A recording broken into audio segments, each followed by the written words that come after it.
One thing about Big E, though, is that over the past few weeks on Monday Night Raw, and over the past few months, ever since he became WWE Champion, we've been seeing a more serious side out of him.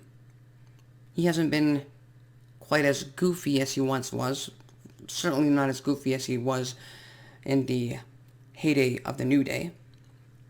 But even then, when he first became Intercontinental Champion, or when he first became the WWE Champion, he was still as entertaining as possible. And right now, I'm not saying he's not entertaining. He's just not goofy. He's not goofing around. He's serious, Big E. He's a WWE Champion, Big E. And that is something that we should all be rooting for. Because like I said, you can be entertaining in many ways.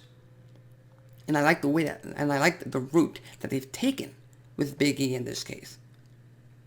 It's not the fact, if you look closely, it's not the fact that Big E became WWE Champion and now he's serious because he's trying to represent the company and he's selling out and because he has to portray a certain image. That's not the story. That's not what's making him go serious. From my point of view, what's turning him into a more serious competitor inside the ring is the fact that he is the top guy, that he is the WWE Champion, and that he has a target on his back. A target that many superstars have set their sights on, including Bobby Lashley, who he took the title from, including Drew McIntyre, including Seth Rollins, who is now the #1 contender, and now Kevin Owens. That's 4 of WWE's top stars going after you. So if you're not serious, if them going after you doesn't make you really think about it and be a serious characterization of yourself to defend that championship, then there's something wrong with the character of Big E. Characters have to evolve. Characters have to grow. And in order for that to happen, they need to stick to a story. And there's no better storyteller out there in sports entertainment than WWE. Look no further than Seth Rollins. He was Seth freaking Rollins just 2 years ago, and then the fans turned on him. And Seth Rollins, slowly but surely, he became the Monday Night Messiah. Then he was ridiculed by Rey Mysterio, causing him to go nuts. And now he's the Drip King. He's still crazy.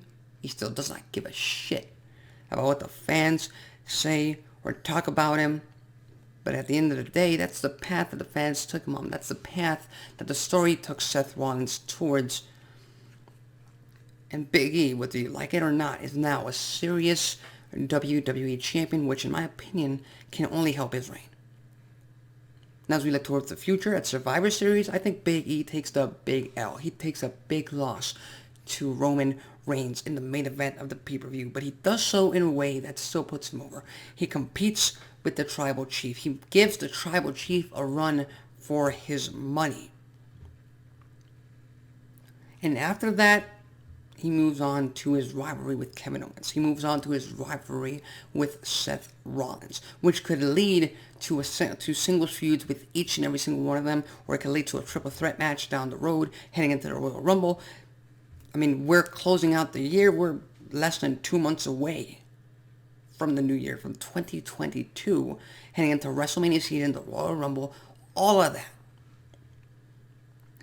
And Survivor Series is the last pay-per-view of 2021, so WWE clearly has no rush in putting their world champions in championship matches. So if I'm a betting man, I'm betting on Big E defending his WWE Championship at the Royal Rumble in a triple threat match against Kevin Owens and Seth Rollins. That's what I'm betting on.